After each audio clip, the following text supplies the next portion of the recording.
News world में आपका स्वागत है और मैं हूं मोहम्मद कमर खान। साल 2021 की शुरुआत हो गई है। नए संकल्प और नई उम्मीदों के साथ साल का स्वागत किया गया है।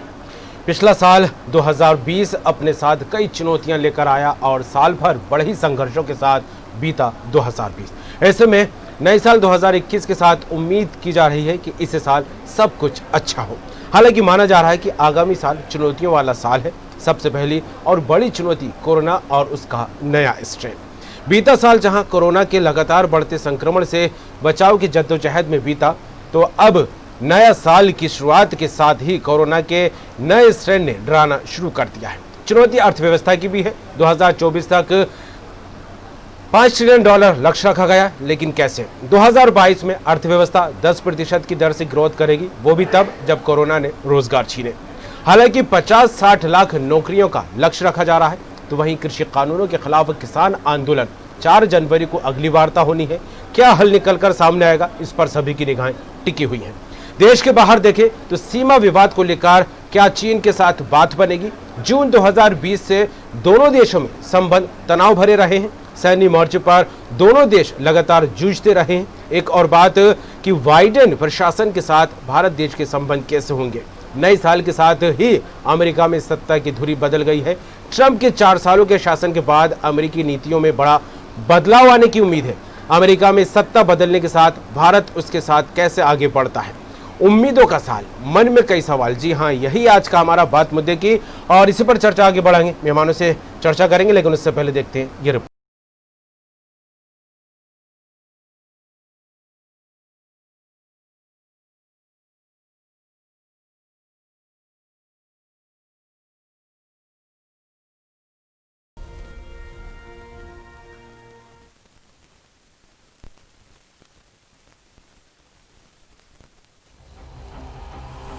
2020 वो साल जिसने पूरी दुनिया को हिलाकर रख दिया। 2020 में कोरोना एक ऐसी महामारी बनकर आई कि दुनिया भर को थमने के लिए मजबूर कर दिया। पूरी दुनिया के पहिए थम गए। दुनिया की महाशक्ति कहे जाने वाला अमेरिका भी इस बीमारी से खुद को नहीं बचा पाया। संक्रमण इतनी तेजी से फैला कि सभी देश इसकी चपेट में आ गए। एक देश से दूसरे देश की सीमाएं सील कर दी गई। अर्थव्यवस्था चौपट हो गई। बाजार लगातार गिरते चले गए। अब नया साल एक नई उम्मीद लेकर आ रहा है। जल्द ही कोरोना से निजात मिल जाएगी। भारत सहित कई देशों ने वैक्सीन बना ली है, लेकिन क्या कोरोना हमेशा के लिए खत्म हो जाएगा या फिर यह हमारे समाज का एक हिस्सा बनकर रह जाएगा? लेकिन इसके साथ ही कई चुनौतियां भी नए साल लेकर आया है। कोरोना के खिलाफ जंग कितनी लंबी रहेगी? अर्थव्यवस्था को कैसे पटरी पर लाया जाएगा? भारत में किसान आंदोलन का क्या समाधान होगा? भारत और चीन के बीच चल रहे घमासान का क्या होगा हल? दोनों देशों के बीच कूटनीतिक माइंड गेम भी जारी है। पाकिस्तान के खिलाफ क्या रणनीति होगी? कश्मीर में गुपकार गैंग से कैसे निपटेगी सरकार? पड़ोसी देशों से संबंध सुधारना बड़ी चुनौती। नेपाल बांग्लादेश के साथ उतार चढ़ाव भरे रिश्ते। यूरोपीय देशों के साथ संबंध। भारत को यूरोपीय देशों से नए स्तर पर शुरू करना होगा। अमेरिकी नीतियों में बड़ा बदलाव आने की उम्मीद। मोदी सरकार ने 2024 तक घरेलू अर्थव्यवस्था के लिए $5 ट्रिलियन का लक्ष्य तय किया है। $5 लाख करोड़ के लक्ष्य के लिए हमारे पास सिर्फ 4 वित्तीय वर्ष का समय है। इसका मतलब है इन सालों में भारत की अर्थव्यवस्था को दुगने रफ्तार से बढ़ना होगा। वहीं बीते साल महामारी संकट में लोगों की नौकरियां भी गईं। कई छोटे निजी संस्थान इस संकट को झेल नहीं पाए। ईपीएफओ का आंकड़ा 20 लाख लोगों के नौकरी से हाथ धोने की हामी भरता है। केंद्र सरकार का लक्ष्य है 2021 में फॉर्मल सेक्टर में 50 से 60 लाख नौकरियां पैदा की जाए। अब इन चुनौतियों को भारत कैसे लेता है, ये बड़ा सवाल है। News world desk.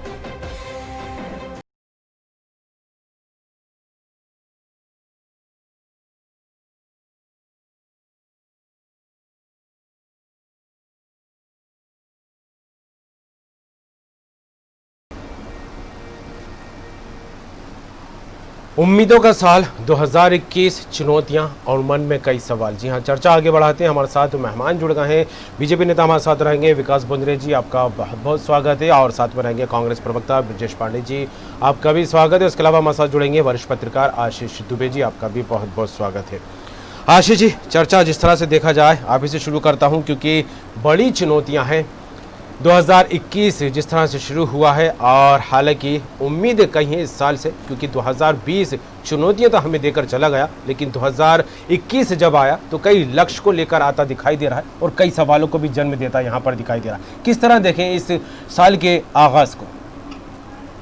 देखिए, ये जो नया साल शुरू हुआ है, ये जो साल बीता है आया से पूरी तरह मुक्त अभी नहीं हो पाएगा, क्योंकि तो पिछले 10-11 महीने जो देश ने, समाज ने और हर वर्ग ने चुनौती झेली है, जो परेशानी, संघर्ष जो देखा है, उसकी छाया मुझे लगता है अभी जो नया साल शुरू हुआ है इसकी शुरुआती महीनों में रहेगी। लेकिन हमें इसको एक उम्मीद की तरह देखना चाहिए इस साल को, कि वैक्सीन को लेकर के काफी हद तक उसको सफलता मिल रही है। बिल्कुल, लोगों का मनोबल थोड़ा थोड़ा है, इस बीमारी को देखने का नजरिया, बीमारी का सामना करने का नजरिया भी बदला है, बाजार धीरे धीरे रफ्तार पकड़ रहे हैं। तो मुझे लगता है कि ये इस साल को सकारात्मकता के तौर पे देखा जाना चाहिए। लेकिन सरकारों की जिम्मेदारी ये बहुत बड़ी है कि वो इस जो ये मोमेंटम बना है लोगों के बीच में, जो एक आत्मविश्वास जैसा बन रहा है, उसको बना के रखने में सरकार भी अपनी पूरी ताकत लगाए। और बहुत सारी चीजें जो ऐसी हैं, जो अभी कुछ ऐसे दृश्य हैं जो हमें लगता है कि उस पर जल्दी से जल्दी हल होना चाहिए, वो चीजें भी जल्दी उसे निपटा लिया जाना चाहिए। ये कुछ ऐसे मुद्दे हैं जिनको लेकर अनरेस्ट है लोगों में, लोग सड़कों पे हैं, कुछ ऐसे लोग हैं जो, चाहे वो किसानों की बात हो, चाहे बेरोजगारी की बात हो, बहुत सारी चीजें हैं जो इस साल किसी भी सरकार के लिए, वो कौन सरकार में ये मैं नहीं कहता, जो भी सरकार में होता उसके लिए चुनौती होती। बिल्कुल, तो उस चुनौती को सरकार को अब समझना होगा, अब देखना होगा, क्योंकि एक वैक्सीन का एक छोटा सा एक अस्त्र और एक उम्मीद जो है सरकार के पास है, उससे जनता को में विश्वास बढ़ेगा। तो इसके बाद जो दूसरे मोर्चे खाली हैं, जो दूसरे मोर्चे में जहाँ सरकार को सबसे ज्यादा काम करने की जरूरत आए, वो चीज जरूर सरकार को देखना चाहिए। बिल्कुल, और बिल्कुल आशीष जी, और वैक्सीन को लेकर एक अच्छी खबर ये भी आई है कि जनवरी के पहले सप्ताह में ड्राई रन शुरू हो जाएगा कई प्रदेशों में। इसको लेकर एक अच्छी खबर। बिल्कुल, और विकास जी क्या कहेंगे? चुनौतियां हैं, चुनौतियों के साथ लक्ष्य है तो जिम्मेदारियां, और जिम्मेदारियां हैं तो कई सवाल भी निकल कर सामने आ रहे हैं। किस तरह देख रहे हैं?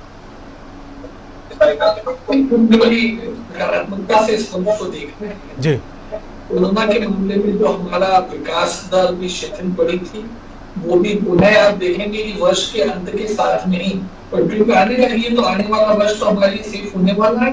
कोरोना के का टीकाकरण को हमें सफलता की ओर ले जा रहा है, तो मुझे लगता है कि स्वास्थ्य के मामले में हमें वो सुदृढ़ कर देगा। कोरोना जैसी महामारी में भी हम हमारी स्वास्थ्य सेवाओं को बनाए रख पाएंगे, और जितने टेम्परेरी परमानेंट सत्र के इंतजाम करने थे वो माकूल सिद्ध हो गए, और टेम्परेरी इंतजामों को वापस भी लिया जाने लगा। मुझे लगता है कि स्वास्थ्य के मामले में हमारी अग्नि परीक्षा काफी हद तक दी हुई है। बहुत राष्ट्रों के मामले में बेहतर ही सिद्ध हुए हैं। तीसरी बात देखिए, गवर्नेंस सरकार की जवाबदारी होती है, और एक बड़ा पैरामीटर होता है देश के लिए सकारात्मक भविष्य का। उस मामले में दुबे जी ने भी कहा कि सकारात्मकता प्रतीत होती है। मुझे लगता है सरकार में भी इसके थोड़े योगदान को तो मान ही लेना चाहिए। अन्य राजनीतिक दलों को भी इसे मंजूर करना पड़ेगा, सरकार इसके पीछे है, और आने वाला साल बड़ा पॉजिटिव होगा।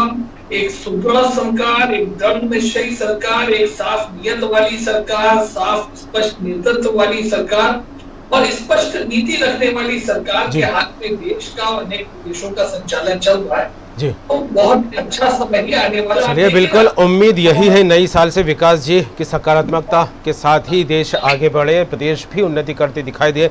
और क्या कहेंगे ब्रजेश पांडे जी? उम्मीद भी है, चुनौतियां भी हैं, और जिस तरह से देखा जाए एक बड़ा आंदोलन देश में देखने को मिल रहा है, वो है किसानों का। उससे बड़ी चुनौती है कोरोना से लड़ना, और नया स्ट्रेन जो आ चुका है उसका भी डर कहीं ना कहीं बना हुआ है। इसके अलावा कई और मुद्दे भी हैं। क्या कहेंगे ब्रजेश जी? जी, सबसे पहले तो मैं मध्य प्रदेश के सबसे बड़े प्रमुख न्यूज चैनल के माध्यम से आप सभी को नववर्ष की हार्दिक बधाई एवं शुभकामनाएं प्रेषित करता हूँ। साथ ही मेरा सीधा सा कहना है कि देश की नरेंद्र मोदी जी की सरकार, जो न सिर्फ किसान विरोधी सरकार साबित हुई है बल्कि युवा व रोजगार विरोधी भी साबित हुई है जी। वो हर मोर्चे पे पिछले 6 सालों से फेल हुई। कोरोना महामारी देश में आई है, निश्चित रूप से पूरे विश्व की समस्या है, पूरे विश्व ने इसको झेला है, लेकिन आप जरा मेरी बातों को 20 सेकंड में गंभीरता से समझिए। देश का युवा जो है रोजगार के अभाव में आत्महत्या करने को विवश हुआ है, स्वरोजगार की योजनाएं बंद हुई हैं।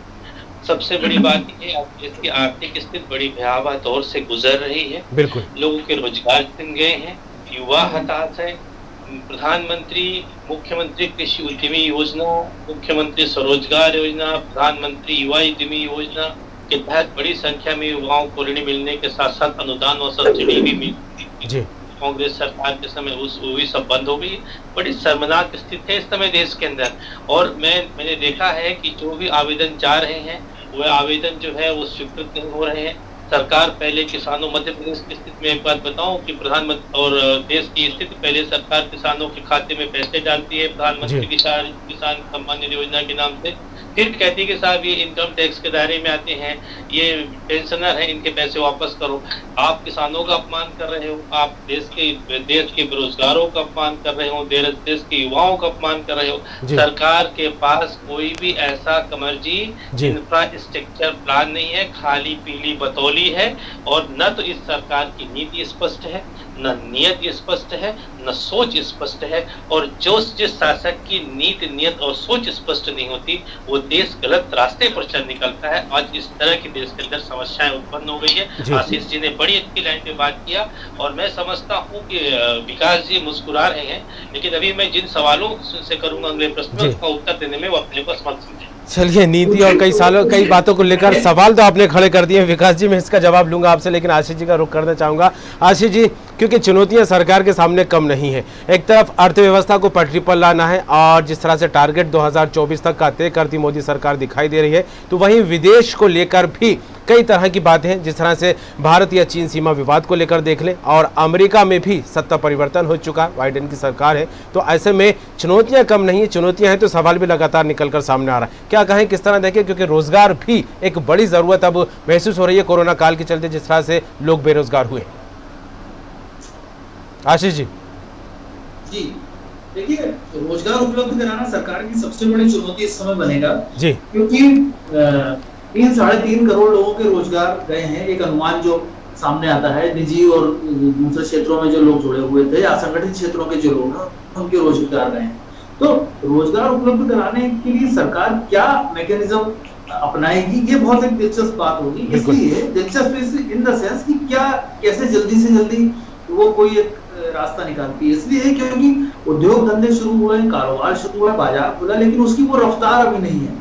उस रफ्तार को आने में वक्त लगेगा। तो जब रफ्तार बढ़ेगी तब उतने ज्यादा एम्प्लॉयमेंट के मौके पैदा होंगे। तो बेरोजगारों का मुद्दा जो है ये बहुत बड़ा मुद्दा है। और बेरोजगारों का मुद्दा हालांकि भारत के नजरिए से ही सिर्फ हम देखें तो सनातन मुद्दा है, क्योंकि हर सरकार बेरोजगारी दूर करने की बात करती है, उसके बहुत सारे आकर्षक वादे होते हैं, लेकिन वो उस नजरिए से पूरे नहीं हो पाते जिस तरह से, जिस फोर्स से वो कहे जाते हैं।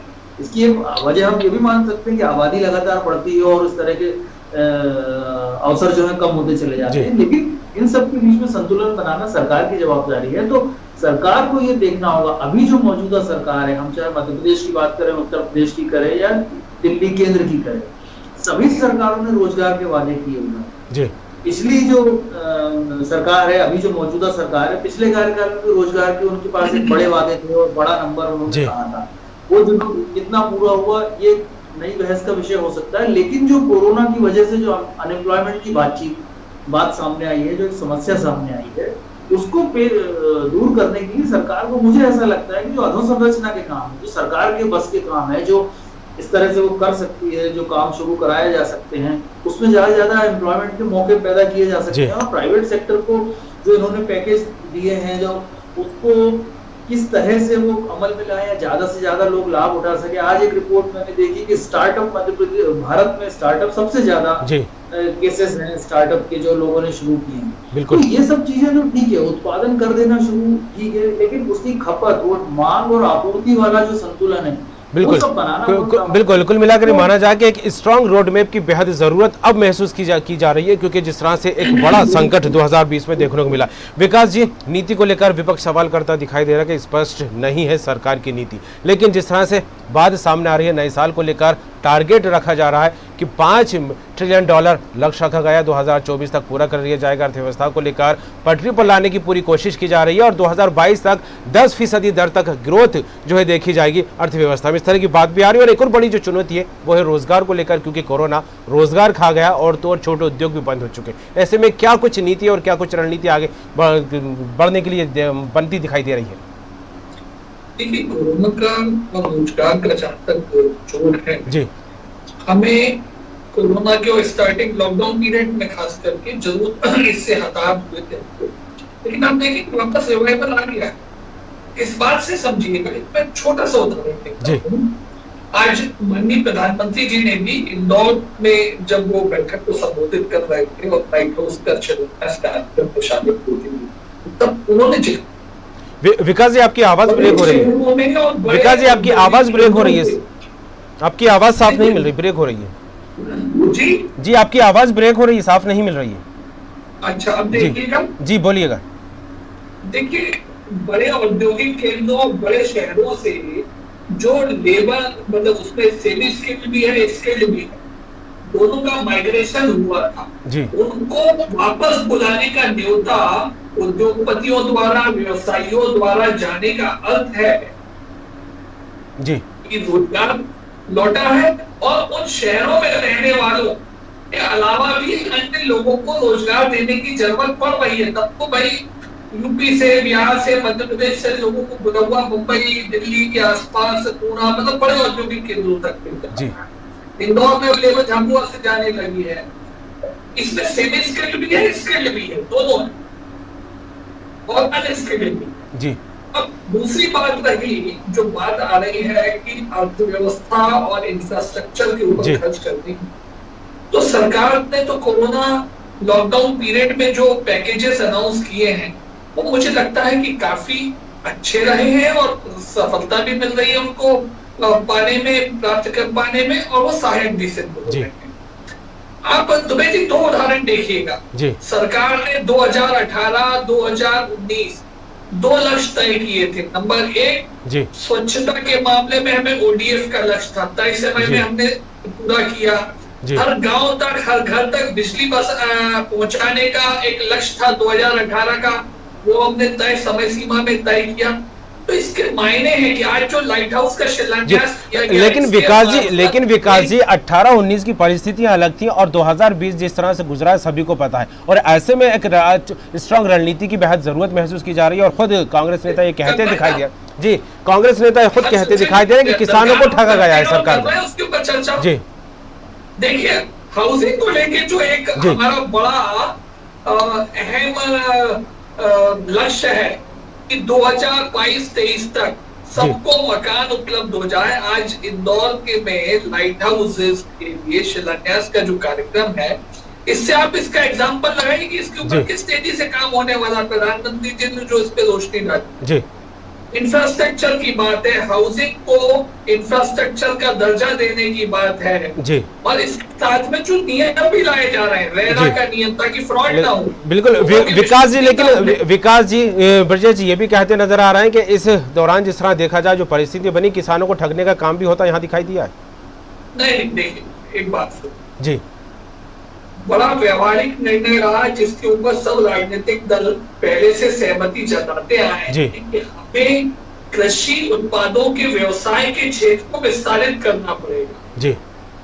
उसके लिए सरकार ने कदम उठाए हैं। अब ठीक है, 19-20 वो तौर तरीके क्या हो सकते हैं, उसमें सिद्धांत तय और क्या चीजें जोड़ी जा सकती हैं, उसके ऊपर सरकार सुझाव ले भी रही है और विमर्श के लिए सबको स्वागत भी कर रही है। और सरकार ने प्रस्ताव भी दे रखे कि हम इन मुद्दों के ऊपर चर्चा अनुसार संशोधन भी कर सकते हैं। मुझे लगता है इसमें राजनीतिक वातावरण को खराब करने की आवश्यकता नहीं।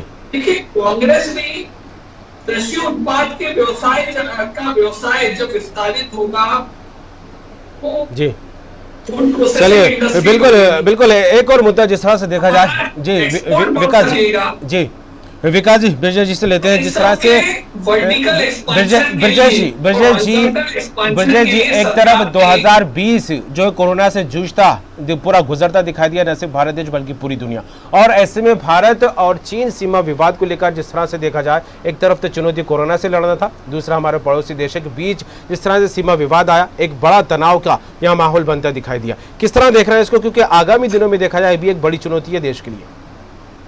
बिरजा जी देखिए कमर जी, मेरे अभी काबिल मित्र जो है अपनी पार्टी का राग डाप रहे थे, मैं इनसे ये कहना चाह रहा हूँ कि देश का प्रधान सेवक ऑफिशियली आकर के मीडिया के सामने कह रहा है कि साहब थाली ताली और शंख बजाने से कोरोना भाग जाएगा। मैं एक इंजीनियरिंग का साइंस का छात्र हूँ, मैं इतना ही कह सकता था। उस दिन भी मैंने कहा था सभी चैनलों विकास जी फिर रुक करूंगा मैं जी जी के रिसर्च सेंटर में कौन गया था, मैं बोलूं। चलिए विकास जी मैं लूंगा आपकी प्रतिक्रिया, लूंगा इस पर। विकास जी मैं आपकी प्रतिक्रिया लूंगा, बिरजा जी की बात पूरी होने दीजिए। जी बिरजा जी, जी बिरजा जी, आप ऐसी दकियानूसी बातें बोलते हैं। बिरजा जी,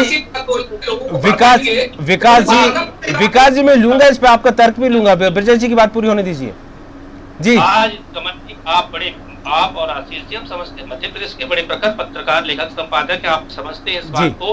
आज इस देश के सामने कितनी शर्मनाक स्थिति है कि देश का अन्नदाता किसान 1 महीना 2 दिन से लगातार अपनी मांगों को लेकर इस कड़कड़ाती ठंड में दिल्ली से महज 15 किलोमीटर की दूरी पर बैठा हुआ है, और केंद्र की हठधर्मी सरकार, केंद्र की तानाशाही सरकार इनकी मांगों को पूरा कर रही है। इस आंदोलन में हमारे 43 अन्नदाता किसानों की जानें चली गई हैं, लेकिन कभी इनके मंत्री कहते हैं जो जिसे भगवान किया गया है शास्त्रों में। बिल्कुल 4 तारीख का इंतजार हो रहा है बिरजा जी इसको लेकर। 4 तारीख को जो वार्ता होती है, क्या कुछ हल निकल कर सामने आता है। लेकिन मेरा सवाल जो है बिरजा जी वो चीन सीमा विवाद को लेकर है।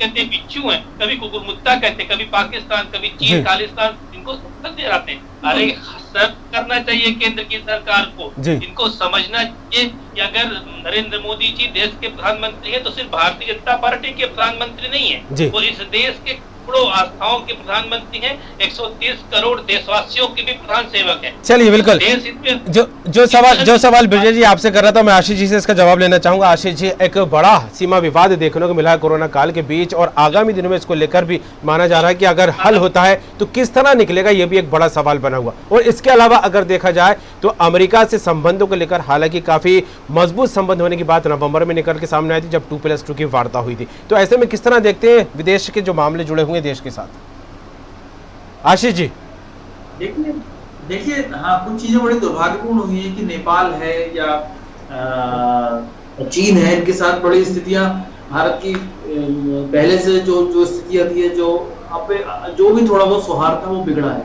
और उसके लिए काफी तनाव देश को भी झेलना पड़ा। और ये सब ऐसे वक्त में हुआ है जब कोरोना की सबसे खराब चुनौतियां थी। तो ये कूटनीतिक स्तर पर तो भारत जो प्रयास करता है, कर ही रहा है, और चीजें उसको सुधारना भी होंगी और सुधर भी रही होंगी, ये हम उम्मीद कर सकते हैं। क्योंकि अगर किसी पड़ोसी मुल्क द्वारा हमें तनाव देने की बात आती है या हमारे साथ कोई रुके की बात आती है, तो उसमें सारा देश एक होता है, उसमें दलगत भावनाएं काम नहीं करती हैं, उसमें सब लोगों की भावना एक जैसी होती है। तो मुझे लगता है कि उस मोर्चे पर जितनी जल्दी हो, पड़ोस से जितने अच्छे संबंध होंगे, घर में उतनी शांति होती है, ऐसा कहा जाता है। तो ये इस पर सभी लोग अमल कर रहे होंगे। लेकिन इसके अलावा जो सीमा पर जो विवाद, जैसे वो दिल्ली की सीमा पर अभी बात हो रही थी कि दिल्ली की सीमा पे लोग हैं, तो जो अंदरूनी जो चुनौतियां हैं उनको पूरा करना है, उन पे पार पाना सरकार के लिए बहुत जरूरी है। चलिए बिल्कुल, किसानों का जो मुद्दा है वो कोई छोटा मुद्दा नहीं है। किसान पहली बार इस तरह की स्थितियां हैं जो हमने पिछले 30-35 साल में देखा है। किसान वहां पर खड़ा है, अड़ा है, तो सरकार को चाहिए कि उसको एक अभिभावक की तरह, गार्जियन की तरह सरकार उनसे बात करे, उनको मनाए, या जो स्थितियां, जो रास्ता निकल सकता है वो निकले। क्योंकि इतना बड़ा हुजूम अगर वहां इकट्ठा होता है तो इसका असर कुछ और राज्यों पे जाएगा, बिल्कुल चीजें नेगेटिव होंगी। और अभी जबकि आर्थिक वृद्धि बढ़ाने की, आर्थिक दर बढ़ाने की सबसे जरूरत है, तो कृषि ही ऐसा क्षेत्र है जहां से प्रॉपर ग्रोथ ली जा सकती है और उसको जो एवरेज है देश का, जो जीडीपी वगैरह का जो चीजें होती है, उसको वहां से बैलेंस किया जा सकता है। चलिए बिल्कुल, वाकई जी, नर्मदा मैं मानूंगा कि दोनों पक्षों को थोड़ा सा नर्म होकर आगे बढ़ना ही पड़ेगा। बिल्कुल। घर के अंदर भी राशि जी वाकई चुनौतियां कम नहीं है, तो घर के बाहर भी देखा जाए तो देश के सामने कई चुनौतियां। ऐसे में अंतिम प्रतिक्रिया में विकास जी से ही ले लेता हूं। विकास जी, एक तरफ घर के मुद्दों को लेकर बात की जाए, किसान आंदोलन एक बड़ी समस्या बनी है, कोरोना से तो लड़ना ही है, साथ में जनता को लेकर भी अपील की जा रही थी कि इसमें जो है जागरूकता निभाते हुए आगे बढ़ते हुए जो है सरकार का साथ दे। लेकिन जो सीमा से लगी चुनौतियां हैं उसको किस तरह देखा जा रहा है? क्या कुछ रणनीति के तहत आगे हल होने की उम्मीद जताई जा सकती है? विकास जी। देखिए, जब हम आर्थिक रूप से और सोवेन कैरेक्टर में जब मजबूत बनते सार्वभौमिक रूप से, तो यकीनन हमारे पड़ोस में अगर कोई विस्तारवादी नीति बदनीयत रखता है, विस्तारवादी बदनीयत रखता है, तो उससे दिक्कत हो सकती है। वो दिक्कत चाइना को प्रस्तुत आ रही है जी। अब चाइना उसके ऊपर यूं कहें कि बदनीयती से काम कर रहा है, लेकिन हम उसका सफलतापूर्वक मुकाबला कर रहे हैं। यही तो हमारी चीज, हम थोड़ी चाइना में घुस के बैठना चाहते हैं जी। दूसरी, अगर हम हमारी सीमाओं को और सुरक्षित बना रहे हैं, वहां पे संसाधनों के माध्यम से अपने सैनिकों की चौकियों को और जो भी इंफ्रास्ट्रक्चर डेवलपमेंट हमें करना है जी, उनको अगर हम पूरा कर रहे हैं और उसमें अगर पड़ोसी को दिक्कत है तो उसको दिक्कत होती रहे, उसका सामना कर भी रहे। मुझे लगता है कि विस्तारवादी ताकतों से जिस तरह से निपटना चाहिए, बिल्कुल विस्तारवादी नीति जिस तरह से चीन अपनाता दिखाई दे रहा, भारत देश भी जो है उसको बर्दाश्त नहीं करेगा। खुद हमारे रक्षा मंत्री इस बात को लेकर कह चुके हैं कि भारत किसी को भी इस तरह की हरकत करते हुए बर्दाश्त नहीं करेगा, मुंह तोड़ जवाब दिया जाएगा। आप तीनों ही मेहमान, बीजेपी नेता विकास बोंद्रे जी, कांग्रेस प्रवक्ता ब्रजेश पांडे जी और वरिष्ठ पत्रकार आशीष दुबे जी, तीनों का जुड़ने के लिए, बात करने के लिए बहुत बहुत शुक्रिया। तो जिस तरह देखा जाए 2020 चला गया, काफ़ी दुख देकर गया, लेकिन 2021 का आगाज़ आज जिस तरह से हुआ है, तो इस आगाज़ के साथ कई उम्मीदें हैं तो चुनौतियां, और चुनौतियों के साथ लक्ष्य भी रखे गए, लेकिन इन लक्ष्य को कैसा पूरा किया जाएगा, किस तरह इसको लेकर रणनीति बनेगी, ये एक बड़ा सवाल बना हुआ है। हालांकि देश के अंदर कई समस्याएं हैं जिसको लेकर सरकार के सामने चुनौतियां हैं, तो वहीं सीमा से लगे विवादों को लेकर भी सरकार को एक अलग रणनीति के तहत काम करने की ज़रूरत महसूस की जाने लगी। और इसको लेकर जिस तरह से कहा जा रहा है कि अब 2021 जिस तरह से उम्मीदों वाला ये साल है, मन में जो सवाल बने हुए उसके जवाब जल्द ही सरकार की तरफ से मिलते दिखाई देंगे, और क्या कुछ खुशियां और क्या कुछ उम्मीदें लेकर आता है, ये वाकई देखने वाली बात होगी। बात मुद्दे की में फिलहाल इतना ही, दीजिए इजाजत, बाकी खबरों के लिए देखते रहिए न्यूज़ वर्ल्ड।